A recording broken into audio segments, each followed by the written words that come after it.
Hello friends, welcome to Learner's Planet. Friends, I'm in process of making some more videos specifically on geometry. Good number of students are requesting for that. So I'm just taking the topics one by one. In this particular session, I'll be touching circles and I'll be discussing almost all the aspects related to circles. I mean to say the definitions, theorems, different terminologies on circles. Though I have discussed the terminologies and the theorems in various sessions of geometry, still we'll have a quick recap of the things and you'll be able to get the things in just one session. Okay, so let's begin this session. First of all, let's understand what are the different terminologies of circle.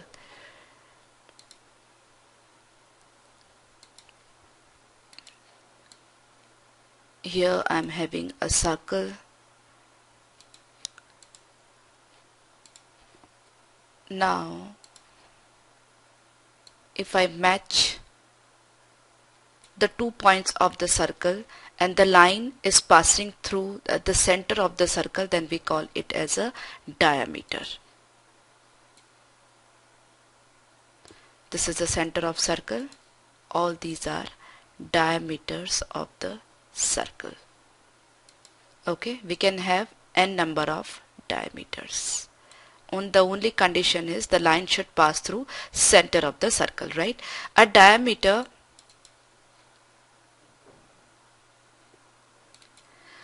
divides the circle into two equal parts. Suppose we talk about this diameter, right? Say this is the center of the circle O, this diameter A, B, then diameter divides the circle into two equal parts, right? This part is exactly same as this part in case of area, in case of shape, right? So diameter divides the circle into two equal parts, right? Similarly, half of diameter is AB and half of diameter, that is half of AB, that is OB, or we can say OA. This is nothing but radius of circle. Okay, we denote it as denoted by R. Diameter, we generally used D to represent diameter. We use R generally to represent radius of the circle. Okay. Now, if this line, that the line AB, if it passes through center, then we call it as diameter. But any other line that is passing through 2 points on the circle, we call, but it is not necessary that it is passing through the center, right? So if it is matching 2 points or connecting 2 points on the circle, we call it as chord of the circle, right? And diameter is nothing but the longest chord of the circle, right? You cannot draw a lengthier chord than diameter. So this is diameter, this is diameter, and this is chord, right? This line matches or connects any 2 points which are there on the circumference of the circle, and it is not necessarily passing through the center of the circle, so we call it as chord. Now this is the boundary of the circle, we call it as circumference.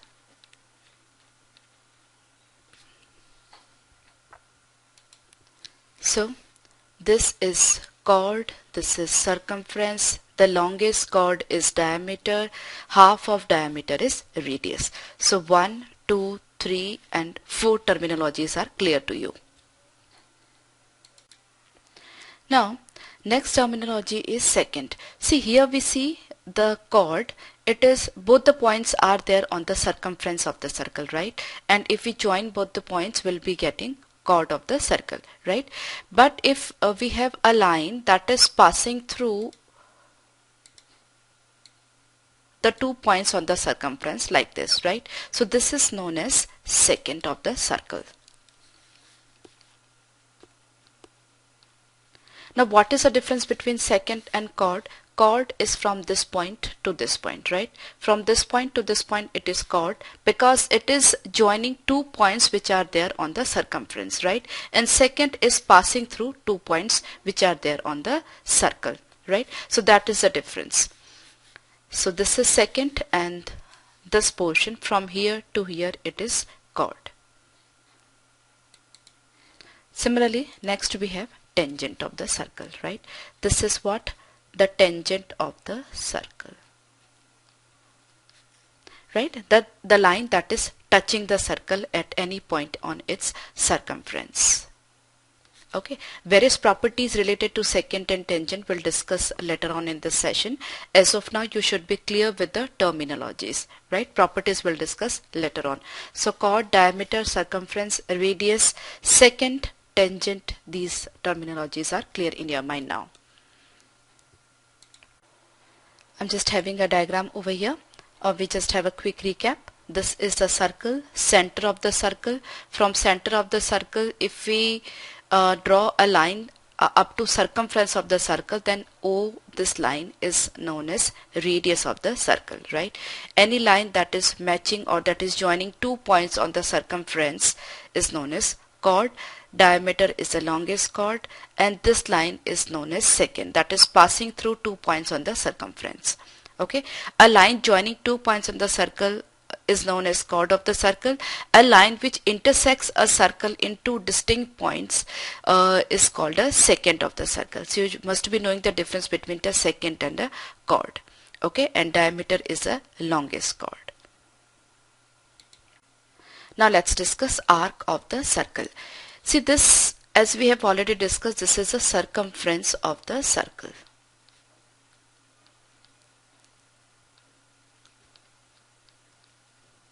Right? This is the center of the circle. OP is radius, OQ is also radius. Right? Now this portion, okay, this complete is the circumference, and any part of the circumference is nothing but the arc of the circle.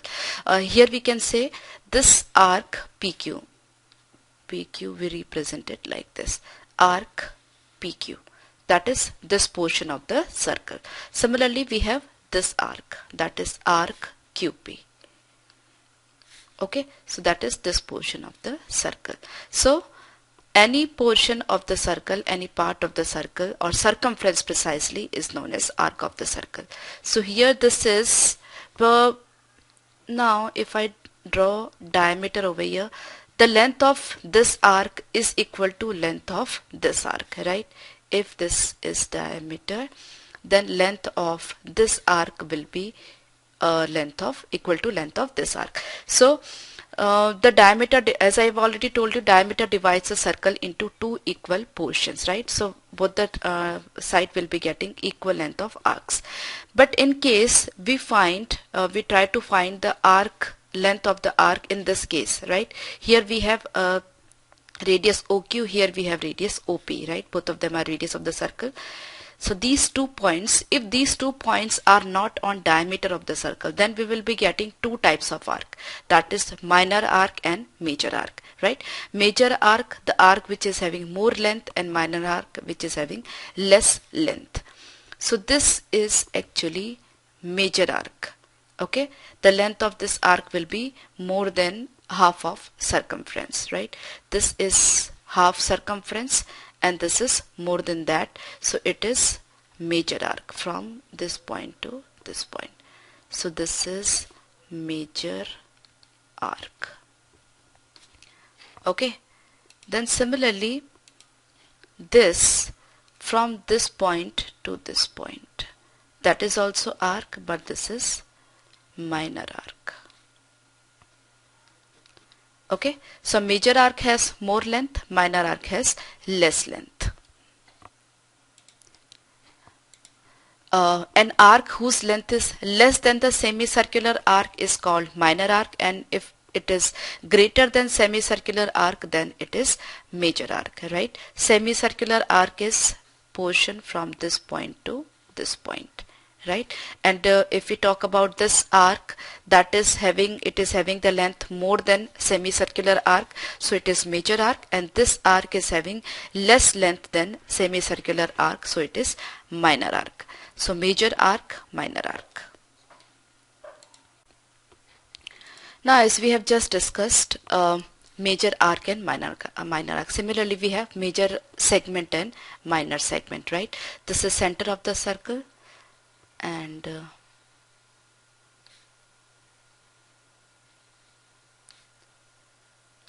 so here it is, this arc, the arc AB is minor arc, and this arc, again we can call it as arc AB, or we just write it as BA. So that is actually major arc, right?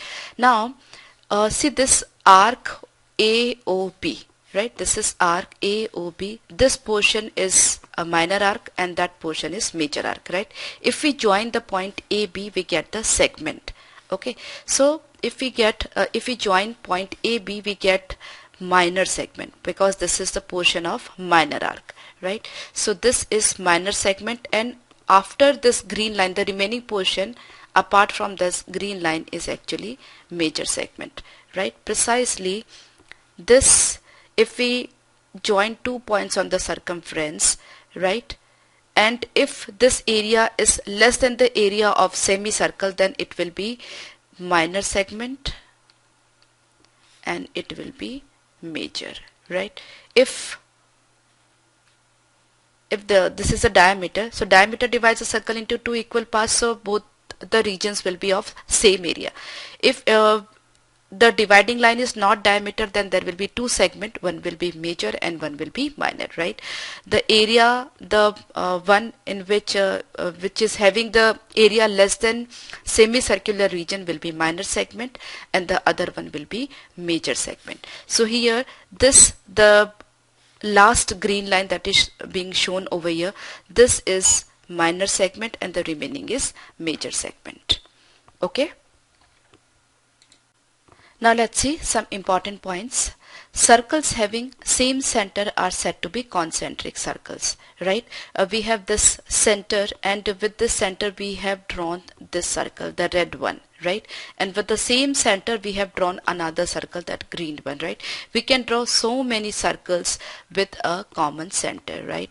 Suppose I have this center, I can draw 1, 2, 3, more and more circles, right? So all of these will be known as concentric circle. That means they are having common center. So circles having same centers are said to be concentric circles. Next is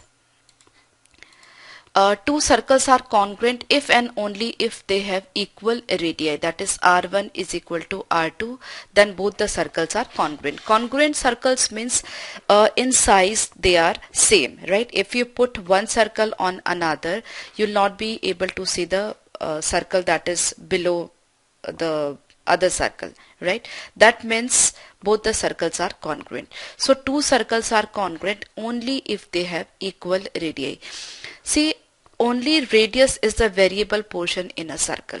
Okay, two circles are congruent if they have equal radii, two circles are not congruent if they don't have equal radii. So only radius is the, you can say, point by which two circles can be distinguished. Okay, so I hope you are getting it. Now next is, suppose we have this arc AB, right, and we have this sector, we call OAB as sector. Okay, this is arc AB, OAB is sector. Okay, now OAB, this is actually, this portion is minor sector and remaining is major sector. Minor sector and major sector. Okay, now this arc AB and this is the angle, suppose theta. Okay, now the complete angle, the center angle of a circle is 360 degree. Okay, and this is angle theta, that is this arc that it is subtending an angle theta on the center. So that is angle AOB is theta. Angle AOB is theta.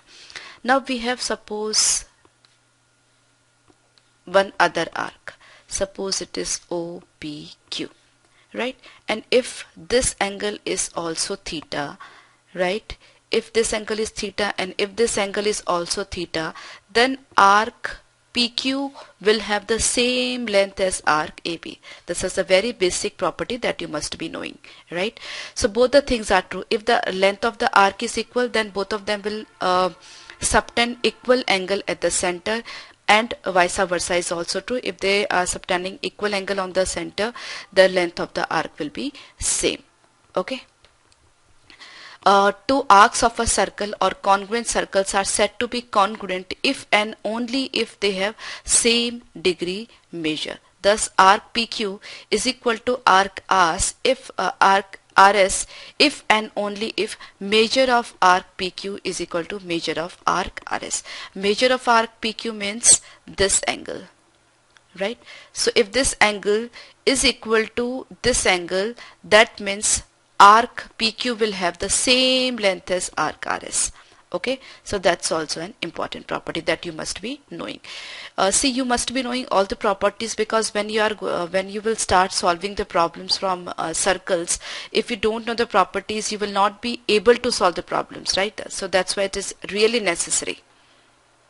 And if you wish, you can just note down all the properties. So we have provided everything in Quant Ready Reckoner, but still if you wish, you can note down the properties or important points as I'm discussing over here. Next is the important property. The perpendicular from the center of the circle to the chord bisects the chord. Conversely, the line joining the center of a circle to the midpoint of the chord is perpendicular to the chord, right? See, I have a chord AB. From center of the circle, center of the circle is O. If I drop a perpendicular on this chord, right, then it will bisect the chord, or what I can say, AP will be equal to PB. And the reason is very obvious. Suppose I match OA and OB, I'll be getting an isosceles triangle AOB, right? And triangle because this length is R and this length is R. Okay, so this is an isosceles triangle. In case of an isosceles triangle, if we drop a perpendicular from this vertex to opposite side, then it bisects the opposite side. Okay, so AP will be equal to PB. And apart from that, if AP will be equal to PB, then PU will be perpendicular of the on the chord. Okay, so both the things are true. And we can also say this triangle OPA is congruent to triangle OPB, right? Exactly same. So these two triangles are congruent to each other. Okay, triangle OPA and triangle OPB. Right? If you fold this, if you draw this triangle on a paper, and if you fold from this line, then this will exactly be over this. Or I mean to say, you'll not be able to see this portion. Okay. Okay, if you fold along this line, then you'll be getting a simple this shape. You'll not be able to see the portion that is as it will hide, exactly hide below this portion. So two important properties you have learned. If you drop a perpendicular from center on the chord, it will bisect the chord, and apart from that, you'll be getting two congruent triangles. Okay. Now that's a very important point. There is one and only one circle passing through three known collinear points, right? You can be asked this question in multiple choice questions also. This property as a multiple choice question. Like suppose you are given how many circles you can draw if you have three known collinear points. You just can draw one circle. Okay, so that's really important. Next is equal chords of a circle or of congruent circle are equidistant from the center or corresponding centers, right? Or conversely, chords of a circle which are equidistant from the center or corresponding centers are equal, right? If we talk about this circle here, if AB is equal to PQ, if AB is equal to PQ and we drop the perpendicular from the center, right? That is OX in this case and OY on this chord. So OX will be equal to OY, right? So if the two chords are equal, AB is equal to PQ, then the length of the perpendicular from the center will be same. Okay, or we can say they will be equidistant from the center, that is OX is equal to OY. Right, perpendicular length is same, OX and OY, and the distance from the center is nothing but OX and OY. So OX will be equal to OY. Okay, and vice versa, what we can say, if OX is equal to OY, that means if distance from center is same, then AB will be equal to PQ, then the length of the two chords will be equal. Right, we talk about in a single circle, or we can talk about two circles which are congruent to each other. Okay, so that's also an important property.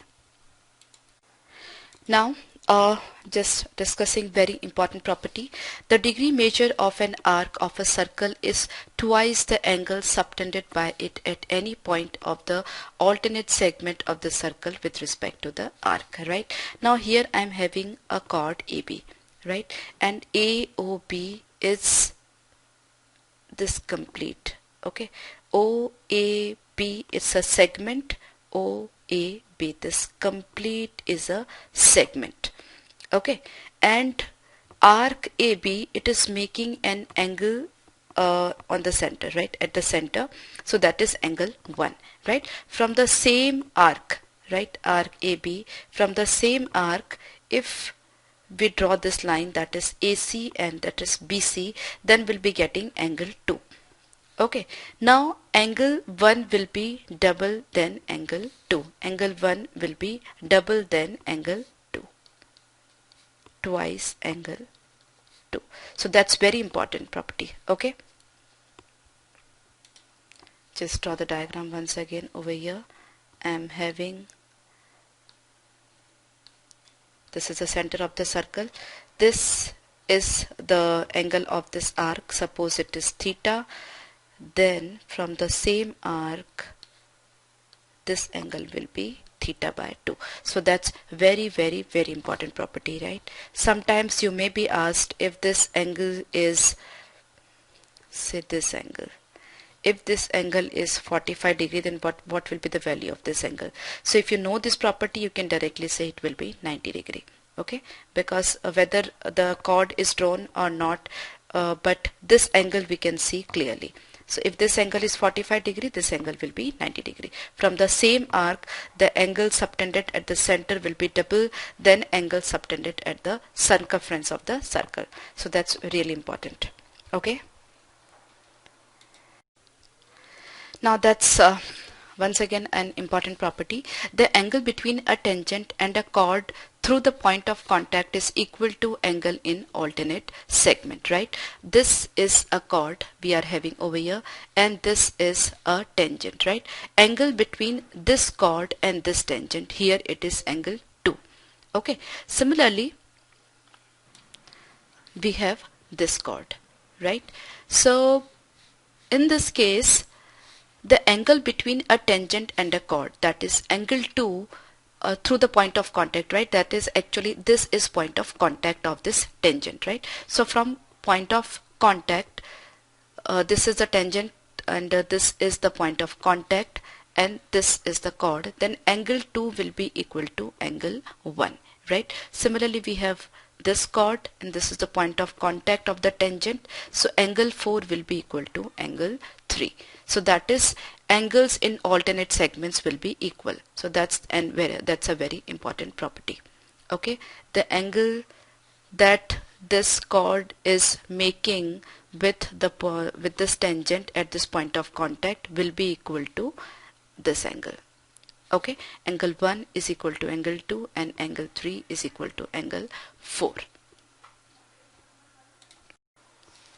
Now, any two angles in the same segment of the circles are equal. Here we are having a chord AB. This is segment, and from if we draw any number of triangles over here, right? In this case, angle 1 will be equal to angle 2 is equal to any angle 3. Any two angles in the same segment of the circles are equal. Okay, this we draw any number of triangles, right? So every time the angle will be equal, okay, because the segment is same. So suppose you are asked maybe in this just take a simple problem.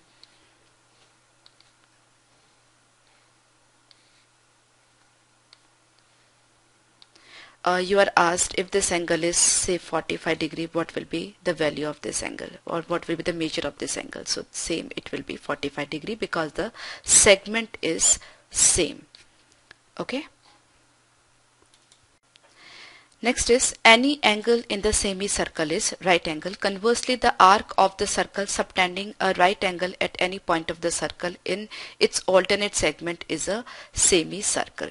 Right, here AB is the diameter of the circle, so diameter of the circle, that it will make angle 90 degree on the circumference, right? So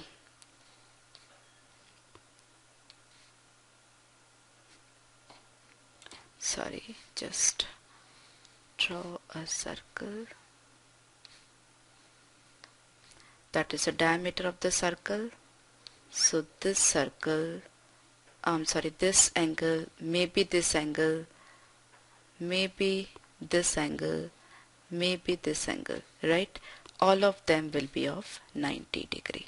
Okay, this is the same segment, and all the angles and the on the same segment are equal, as we have just discussed, right? But if this is the diameter, then all the angles will be of 90 degree. So this is 90, this is 90, this is 90, this is 90. Any number of triangles can be drawn, and the angle which is there on the circumference will be of 90 degree. Okay. Equal chords of a circle or of congruent circle subtend equal angles at the center.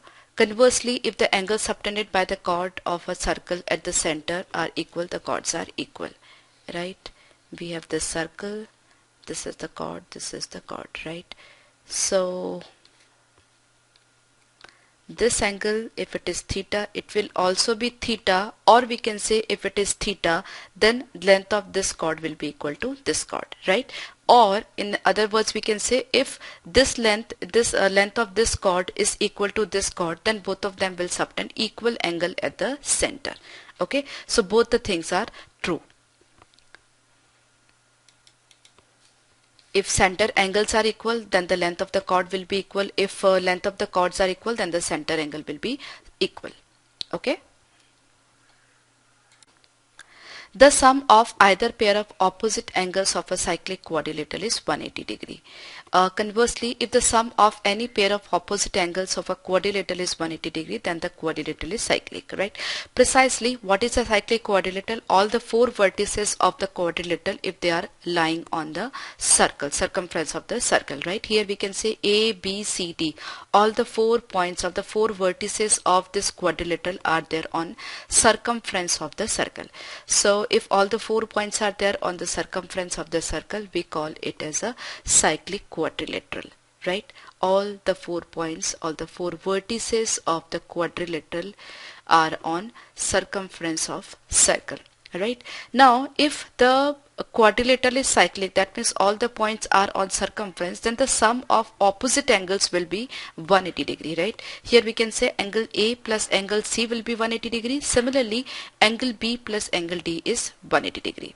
Okay, and in other words, we can say if A and C is 180 degree and B and D is 180 degree, then it is a cyclic quadrilateral, right? So in any case, if you have a quadrilateral, maybe this is 80, this is 100, this is maybe 120, and this is 60, right? So if you observe that the sum of opposite angle is 180 degree, in this case, then you can draw a circle. Okay, right? All the 4 points will be there on a circle, and if you don't draw, then also you must be knowing then this is a cyclic quadrilateral. Okay, if sum of opposite angles is 180 degree, both the pairs I'm talking about, then it will be a cyclic quadrilateral. Mean to say all the 4 points will be there on the circumference of the circle. And one more interesting thing can be derived from here. See, this is a cyclic quadrilateral. If I extend this side, okay, if I extend this side, I'll be getting this angle. So this angle will be nothing but it will be equal to this angle. That is but obvious, because this complete is a linear pair, right? This angle and this angle. It's a linear pair, and the total of this two must be 180, and total of these two is 180. So obviously this angle will be equal to this angle. Okay, so suppose you are given maybe 60 degree and you don't know this angle, and if you are given, say, this angle is 120, right? If this angle is 120, then you can find out this angle. Okay, if this is 120, this will also be 120. Okay, because this is 120, then it will be 60, and sum of these two should also be 180 since it is a cyclic quadrilateral. Okay, so if you extend this side, the exterior angle will be equal to the opposite angle. So friends, in our next session we'll discuss more important theorems on or properties of circles. Do revise this session, since all the concepts are really important. While you'll be solving the problems, these concepts will help you. Okay, so I'll see you in the next session once again. Bye bye.